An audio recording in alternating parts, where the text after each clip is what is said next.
Yes. Okay. Right. Yeah, it sounds so much better now. Although I get a little bit of reverb. Are you getting that? No, I'm not. Just to go in, the guy I was at his winery yesterday, and it's all Hawaii. This whole story. You got to get up there, actually. Yeah. I can't. It's the experience. Yeah, just like, he was my roommate when we was living in Pleasantville, French Hawaiian, and so now he's got this Kaini, which is his Hawaiian surfer dude, or it looks like Shot out. It's just kind of it's a little subtle one. yeah. Everyone's here.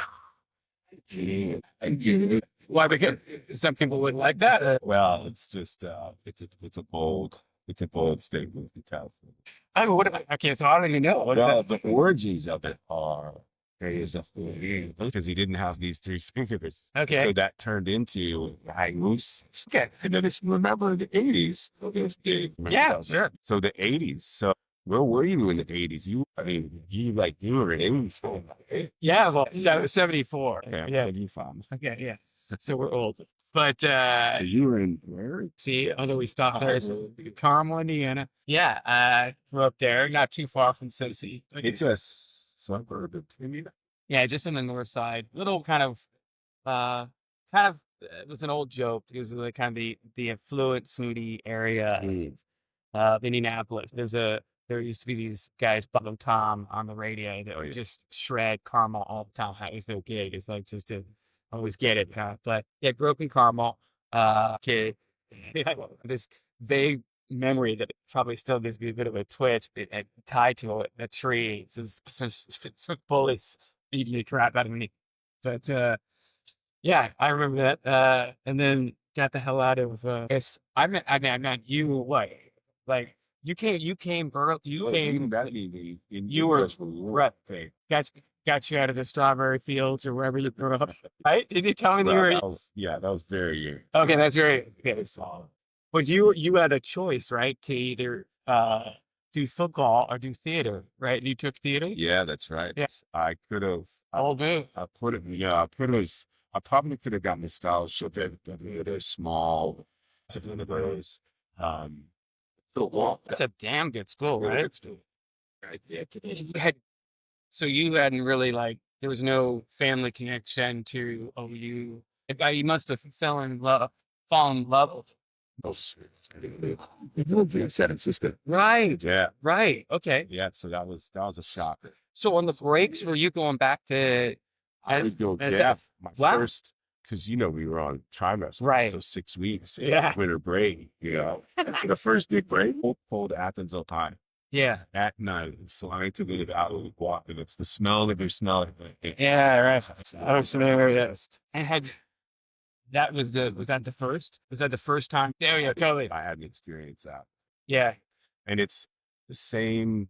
What is that? Longitude. yeah. It's latitude, longitude. It's the same longitude that's all the very. I stepped there. The base teacher just came to Santa Rosa and San Francisco. It was like it feels like Yeah. Well, it's obviously still growing like crazy, right. all over California, but certainly. Did you end up? So you were. So you at OU. You were studying. Yeah. What are you studying? Well, yeah. So okay. So I knew that in Indiana, so, and we had kids that would go all over the place. Ohio University, it's like they knew Ohio State, but I was in high school. I got very lucky. I was kind of the manager of the first CD store in like not records, not tapes, CDs, right? So it was like they didn't sell any records or tapes or whatever. But I became kind of like the resident manager. Yeah, yeah. And actually, earlier, like I think I started maybe when it was in sophomore year. Yeah. And a guy came back, would have been my junior year. A guy came back from semester break, the winter break, 60s. And he was this, burner hippie dude, from Ohio University, and he was old beside me, and we became friends, obviously working at the CD store. And he said, you should come and check out Ohio University. Well, any chance to go to a university, you get me the hell out of Indiana, out of Carmel, and then out of Indiana. Yeah, I'll go. So I think sometime in winter break or after winter break, I went over there, and obviously I think I still look young, but then I look like a child, just a straight up child. And of course, I don't remember walking out of the pub, Right. but I was like, "This is it. That's it." You know, I didn't know anything about coffee, but I was like, "Oh, I'll try to apply there." Right. Anyway, so it was like that was it. I was like, "Now, Ohio U, it's perfect." Again, I think it was like maybe in the southeast corner in the hills, and it was beautiful. And I just loved it. I loved that it was a university, you know, into itself. There was nothing else in Athens, Ohio. Except you'll remember that you're mentally ill, Yeah. like behavioral health, that was the only thing else there. Shut down. It's like the ghost, There were still people in town. Oh yeah, yeah. Like that does sound familiar. Yeah, yeah. It was a great. Obviously, we had a good time, and you were always rocking the mic, up on stage. Yeah, Yeah. yeah. I don't know. You probably performed in other places besides the dugout too, but that's the only one that I really remember, just Yeah. because that was live music and I mean, you got close to, yeah. so and I helped like facilitate that, but they had they were like, you want, chicken, Heinekens, and we were like, yeah, whatever you want.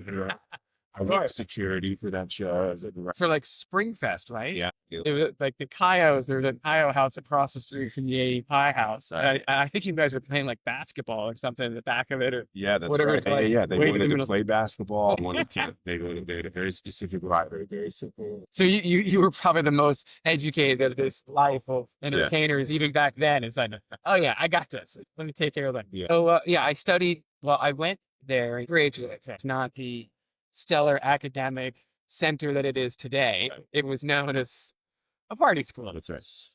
But Scripts, journalism sounds great. Pretty legit. Yeah. School. And you even said, like, for your school, I guess, is it the theater school? Yeah. Like, was it like back in the 80s and 90s, there's a lot of people that were at NTD that came from Ohio. That's right. I mean, we had Okay. some really fairly, working at this, but yeah, you had the one Oh, first, like, okay. Yeah. TV show. Wow. That And takes she you back. came and spoke as like an actor, but we were all like, oh, he's still a celebrity. Yeah, but that was the beginning of the reality Right. shows. Yes. Huge. So I you know. went business school. Business school. So Yeah. that was the major. Yeah, I went business school, and I think after the first trimester or whatever, I was like, it's not for me. I switched over to communications school, and I don't think that was the same as Scripps. Maybe it was all underneath communications. I don't know. Yeah. And then I did inter, which I think you would find funny. That interpersonal. That's where you get that. Yes. Yeah. Touch that you have. If you can say that, I'm not even sure it's funny. This depends on knowing your audience, I suppose. I'll have to say that. But yeah, so I just did that. And honestly, I mean, it was a little bit easier, I suppose. So, just did as much as I could to, have as much fun. And How did you find this communications to oh an yeah. entrepreneur? That's a value. Okay, so it's funny you said about Census.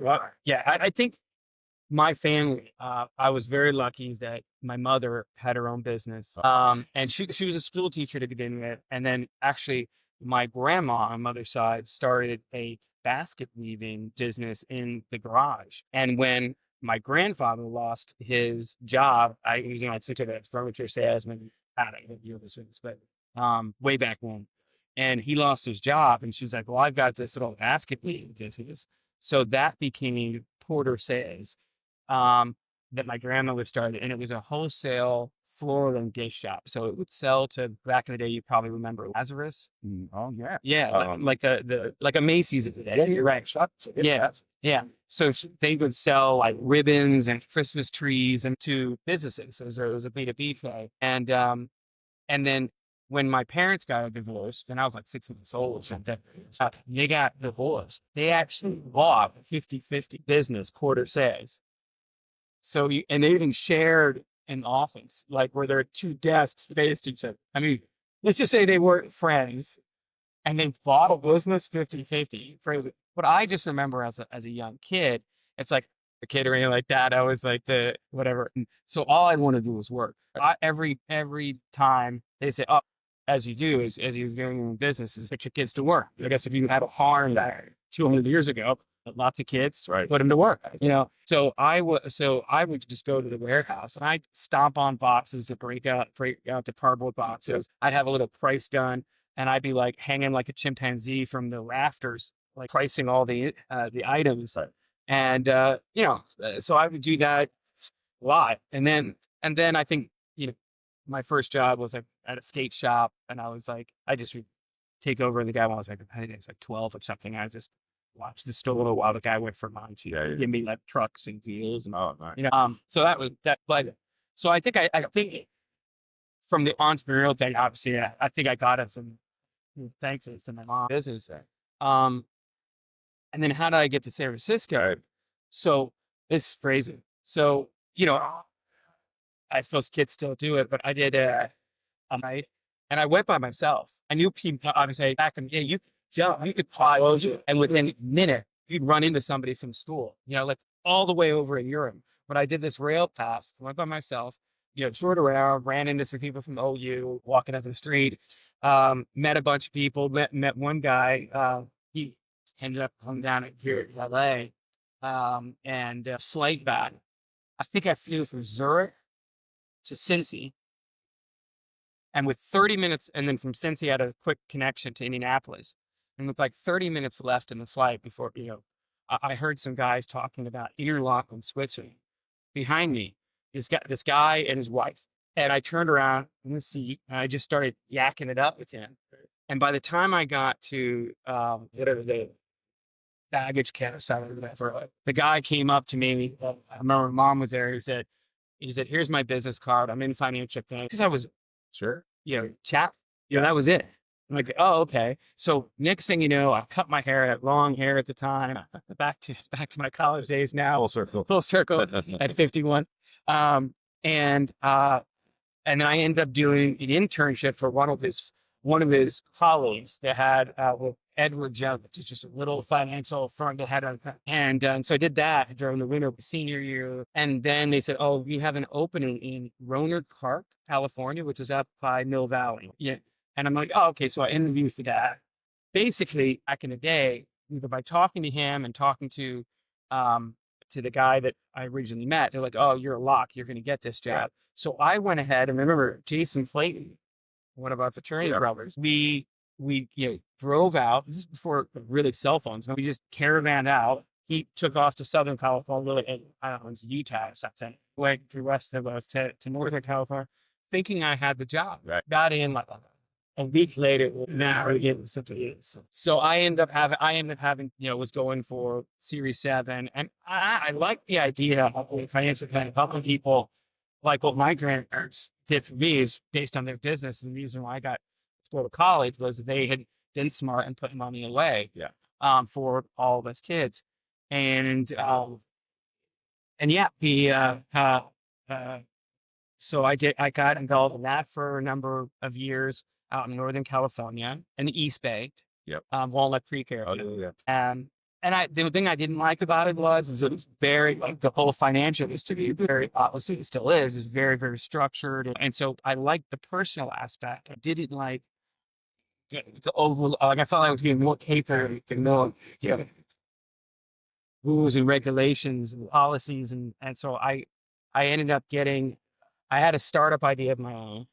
And my mother knew a woman, she's been doing a startup in Silicon Valley. Now, mind you, this was like 96 to 90, 97, 98. And so I didn't even know Silicon Valley was in Northern California. When I moved out there, I was just going to San Francisco Bay Area. I thought Silicon Valley was in Southern California. I do too. It's like a weird AV term or something before you know. Yeah. Like where? I think Silicon.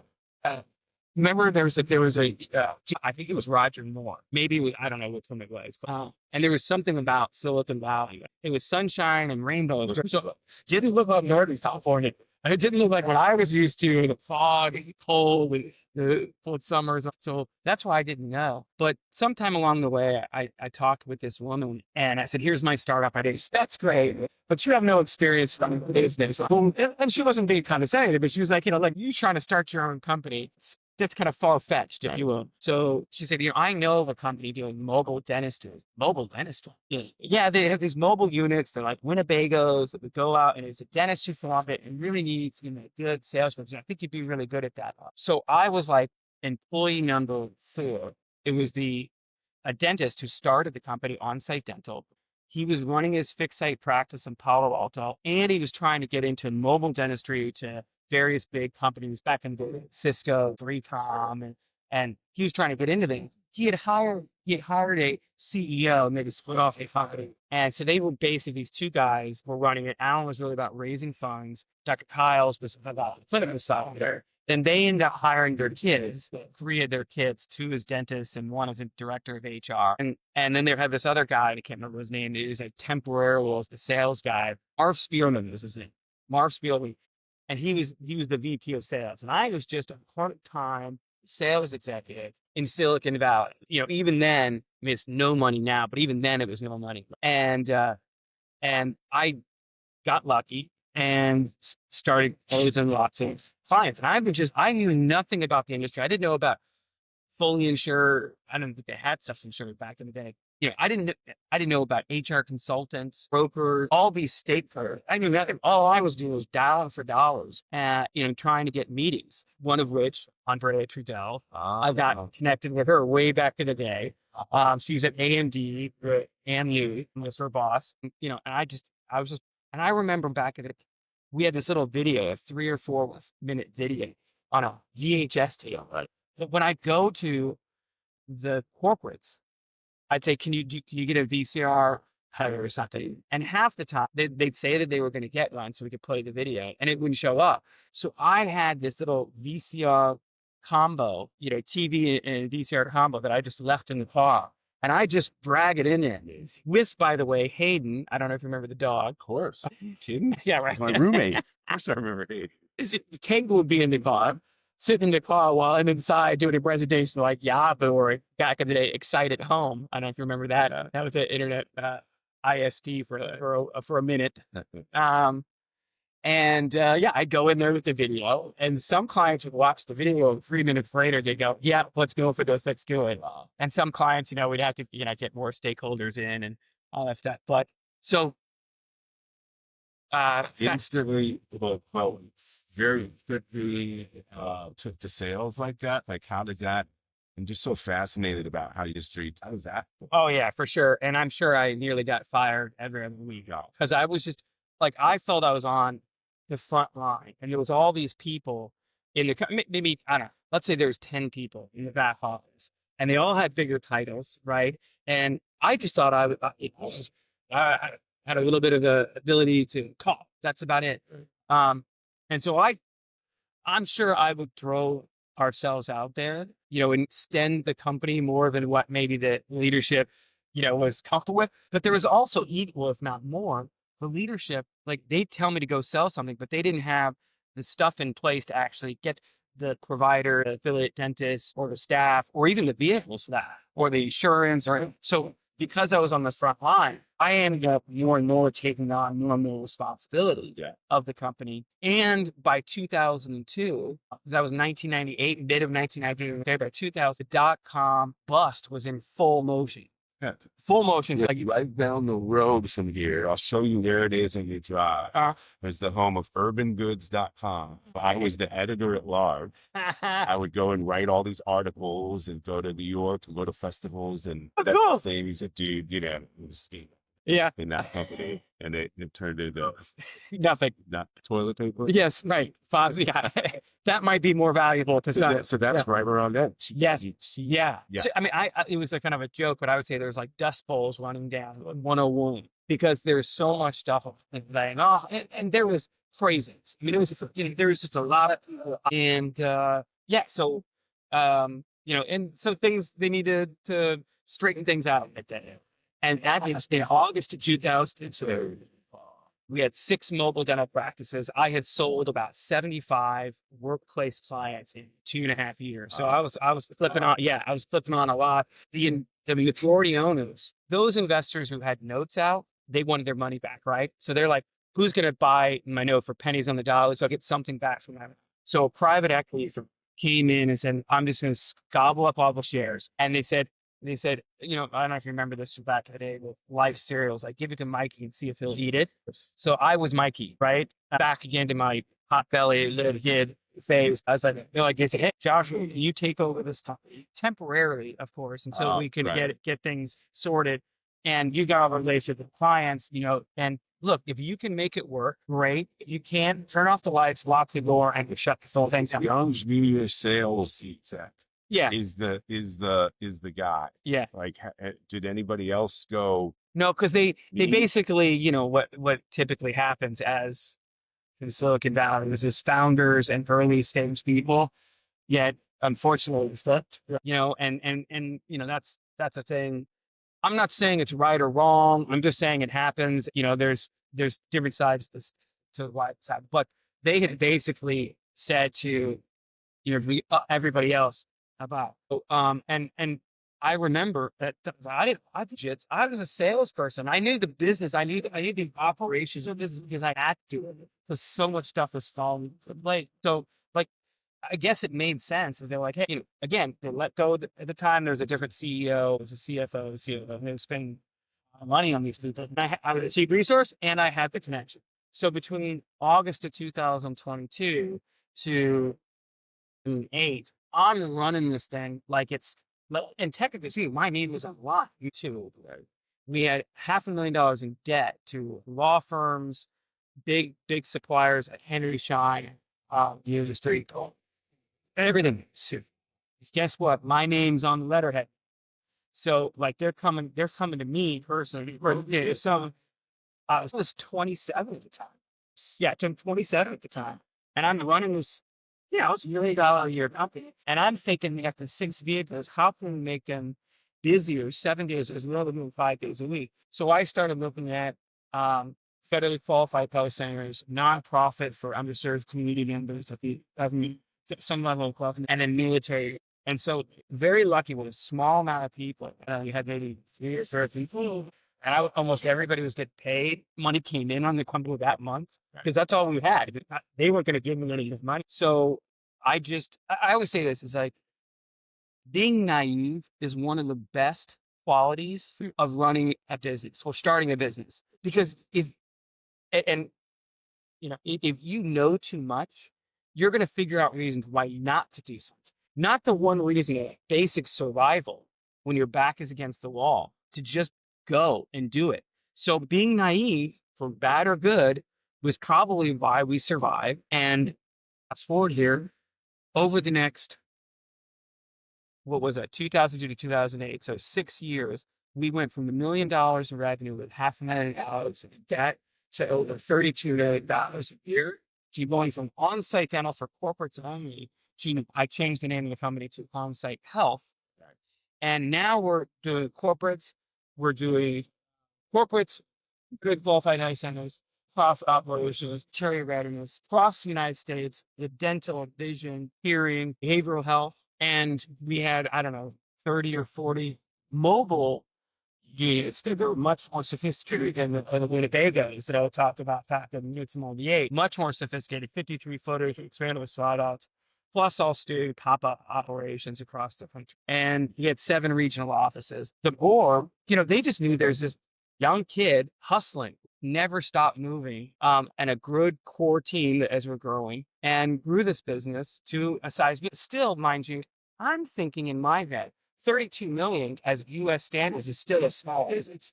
So I'm thinking all these Silicon Valley companies, there's some of which that probably weren't doing much more in revenue stuff. I just was like, I want to become a big company. And so we just kept on growing. And the board and I decided together is to hire somebody that knows more than this punk kid. Right. And to grow. So in 1998, brought him, I stepped down from CEO and president to president, brought him in. I'm not going to. That was in 2000. Right. So that was 6 years after I took over. and we hired a CEO, and the whole idea was for me to train him up, and then exit, because at the time I wanted to start another business where I had more ownership, because I only had a small piece of ownership at that stage. I didn't know how to negotiate and all that stuff. So I had to, even though I was running it, even though I was building it, I was still thinking, hey, here's what the norms are. We got a tiny sliver, and the investors have all the ownership. Had I known more, I probably could have negotiated. I would have negotiated stronger on a significant offer. But I said I want to do something. Yeah. So that's what I did it. My 20s, and then got in the entrepreneurs. But even though I wasn't the owner of the company, it was my baby. Sure. And I for right or wrong, I was treating it as if it was my identity. So the entrepreneur lost to I mean, also pain is at the beginning, you should have the benefit of the payout at the end. So you know this whole thing, and then you exit. Is there any kind of like, you're like, I want to do it, I want to try this now on my own? Is that where the next phase comes in? Or? Yeah, funny enough, I was so I was married to a wonderful woman that was Danish. I'd met her snowboarding in Austria. All my friends were from being in Silicon Valley. I had a lot of friends from Europe, particularly Ireland. And so that was the thing at that stage.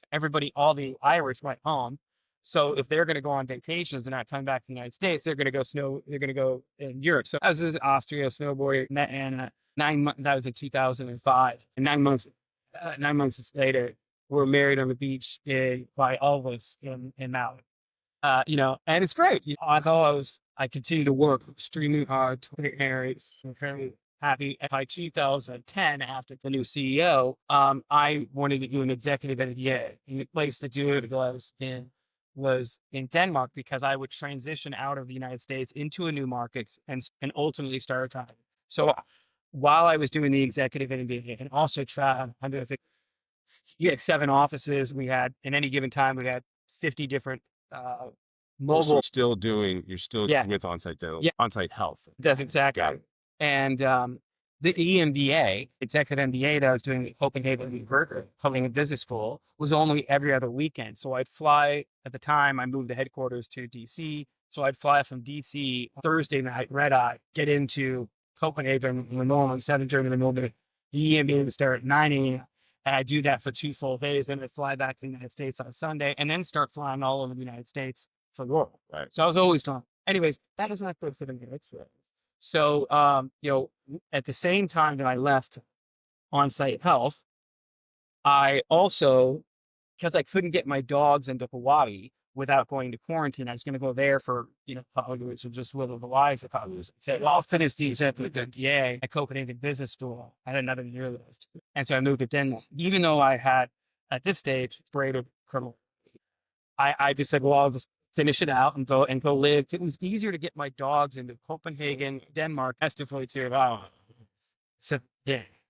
So, well, there's phrases that various professors saw this have that stuck with me here since then. But really, the EMBA, more like an MBA, is about the net. Now, the difference between an MBA and my realm, MBA and an EMBA, is MBA is people that are younger, and they know they're gonna go somewhere else in the world, because they're probably not married yet. They haven't put roots down. They've been straight from college. They've had a year out. EMBA is much more for 30-something, more grounded. They've got families. They're gonna stay. But I'm the lone American at Copenhagen Business School. I think I don't hear it. And maybe there was for a time. I think there's one guy. But anyways, long story short, is for me it was like everybody else was doing the EMBA, and they're thinking of I'd say they're probably going to stay in Copenhagen. I was thinking, I'll do a business in Copenhagen, maybe a couple of years,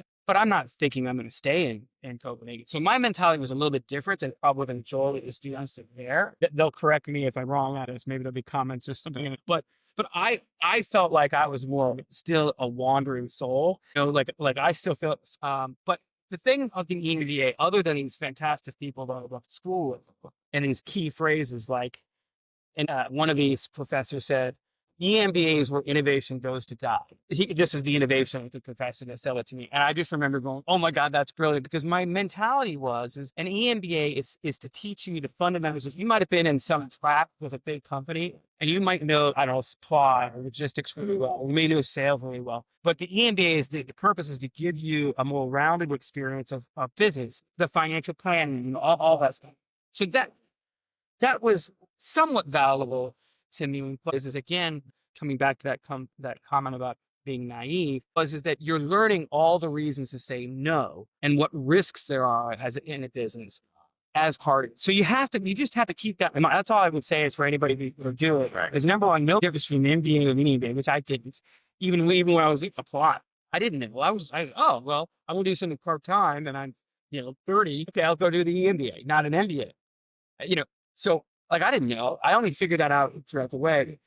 But luckily I got involved with a very large, vertically integrated healthcare provider called Falck in Denmark. They were the world's largest ambulatory company, 300 different countries, ambulance in healthcare. They had a division to do workplace, so very small, also skeletal. And then they also ran fire stations. So they're so integrated into the Danish economy, and it was a massive company at them. And they became a strategic investor into my new business at the time called On-Site Service, doing multiple health services. And so the idea was to integrate, number one, dental into their place, and then other health services, and then ultimately sell it off to Falck to then make it, a much bigger company. So they wanted an American cowboy to come in and say, hey, you run it, you tell us what to do. So I did that for 3 years and then met Georgia. So vertically integrated baseline ambulance business, what's the vertical? They've got hospitals, got other health services. What are the other? Yeah, I mean, it's funny, these terminologies, they're also a little bit malleable. I don't know. If you do work with the government, and it's a whole nother speak, it's all the acronyms and everything. So this would be like, the various levels. Like, it's what you see, to be honest with you, it's what you see right now, vertically integrated, would be similar to what's happening with insurance carriers getting into the practice of care in the United States today. And not even today, I mean, years ago this started. 2000. But the long story short is they had that vertical integration and they had a horizontal. Okay, well, they're doing workplace health, but they also run into fire stations. Well, what does fire stations and workplace health have to do? Pretty much nothing other than logistics. So if you have hubs where you've got a fire station in some small town, you now have a place to have you can use that as a brick and mortar base to connect and to move equipment into a business down. So that's kind of different. Yeah. So it's all a bit of BS, right? This is not rocket science on business. Like, it's, I suppose we probably boil it down as to be, hate to use this phrase, but it's to be monopolistic, right? It's to own it all, right? Well, the way that I wrap my head around it, this basically owns the alpha piece of it. And of course, all they do is slap a little logo of Gucci on the frames. Gucci had nothing to do with Ralph Lauren. Yeah, which was probably every piece of it was made for about $1. Including logistics. Right. So you've started another business. You're this tagging, and you're living in Copenhagen. Yeah. Where does the file and access get? Yeah. So I successfully integrated this workplace health into Falck. By 3 years later, I just had said to them, it's like, look, my like I said, I'm not here to be in Denmark for eternity. Maybe if things had worked out differently, I had a kid, whatever, like maybe that would have changed things, but it wasn't my dream. And I felt like, okay, I really did it. On-site dental, for me, it was a startup, but it was really a restructure, the turnaround, because the thing almost really got started, right? it was these turnarounds, successful turnaround. My second phase, now analyzing this, right? My second phase in Denmark was start a company, get a strategic investor, a big player that already has these tentacles. So I say, check the box, did that. Not really going to stay in Denmark, looking to do something bigger. So now I'm late 40s and I want to do the real stuff. I want to go raise capital. Market startup world was taking off. Had a lot of friends in Ireland that had moved back from Silicon Valley in their 20s. Now they're in their 30s having kids. They're back in Ireland. I knew nothing about Ireland other than I had friends there. Turns out every American multinational is in Ireland. I didn't even know this when I started. I just said, "Oh, Ireland, that's another company, a country. Let's just get it going." And I thought just the personal connection, Right. And lo and behold, all these American multinationals, it literally, I don't say literally, figuratively, it is the 51st state, right? It has low corporate tax rate. There's great minds, speaks the language. The language is obviously English, their primary language. So, anyways, that was my thing, is like, I would go out there and do dance to all like angel investors and, some strategic investors, but really look at it as like, how do we do this? Even be entertained venture capital. Although I was always a little bit shy of that, given my experience in Silicon Valley, as they also can call them to say this is right, but they would call them vulture capitalists. So like, the VCs. So I was like, almost took some money from VC earlier on, decided not to. Yeah. Other Yeah. business. Yeah. Yeah. Yeah. And so did that for a couple of years, then entered back into the United States market on a nickel. We didn't have much money, but we got US. I'm going to just pause one second. Just go see how we doing on time. I think we got 10 minutes left. Okay. Or 9 minutes. Yeah. Okay. I know we just have a big ball to be on. So For the ball one. yeah, and we always do more later, but that was the progression. And at the time, I had a great girlfriend in Copenhagen. Funny enough, I was like, I say that because obviously we're here in beautiful Malibu, but at the time, like I've always had this love-hate relationship with California. It's not to say it's ever been, this panacea, this wonderful, but I mean, even back in the day, 98, 99, I mean, the city itself was beautiful if you're at 5,000 feet. But if you get to the ground level, it's a bit gritty. Yeah. So, but it had progressively gotten worse, from employment law and taxes and stuff, having a company and more restricted. So for me, I was like, I've by the time 2013 being in wonderful, happy Denmark, it's a little bit gray, smaller, obviously. I was like, okay, got to have a presence in California. So I was living in Copenhagen half-time and San Francisco half-time. And then had a company in Ireland.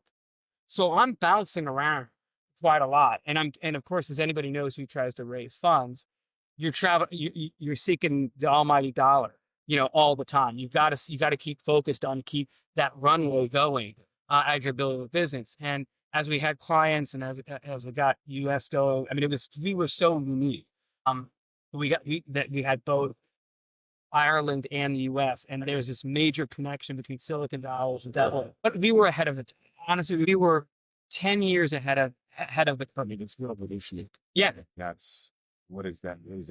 Yeah. So long story short, came up to the pandemic. Obviously that's going to change things dramatically with work crisis. But I had already, thankfully, shout out to Casper Larson, I'd gotten a connection back in 2012 with my boy Blue, Casper Larson, a Danish guy working with WTW.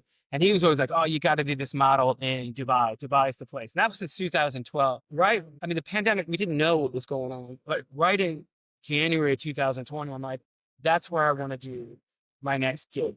So I got involved and I decided to move. And I think I was on the last plane out of San Francisco on March 14th of 2020. Right.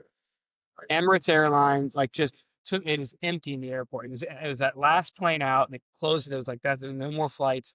And I went to Dubai and really got me that's another phase, maybe to save it for another podcast. But I found myself again in Dubai. It is like Dubai is such the UAE is such a wonderful country. Dubai, the weather's great. The people from everywhere. It's a true definition of diversity to me. People that have struggled so hard in their life to get out of it, get to Viva. And for the next roughly 2.5 years, I just focused on personal health, mental health, personal health. Started a company, Access Care, as employees came back to the workplace. So that I'll cap it there for our session right now. But that really was a pivotal personal and professional thing that I was lucky enough to get involved with. Met some great people, namely my wife, Betul. She was practicing law there, and yeah. So so next episode, this is interview episode between us. Yeah. The episode 3 maybe journey that translates into now going to workplaces and helping people on their personal health. That's a great tie-in because I'm the same boat. Wow. We're gonna have a whole other podcast about your journey because you're writing a book now, right? Yeah, I'm excited. Wow, very good. Congratulations. Fantastic. Well, let's see another health. Yeah, Access Care and proactive health. Yeah. Well, okay. All right.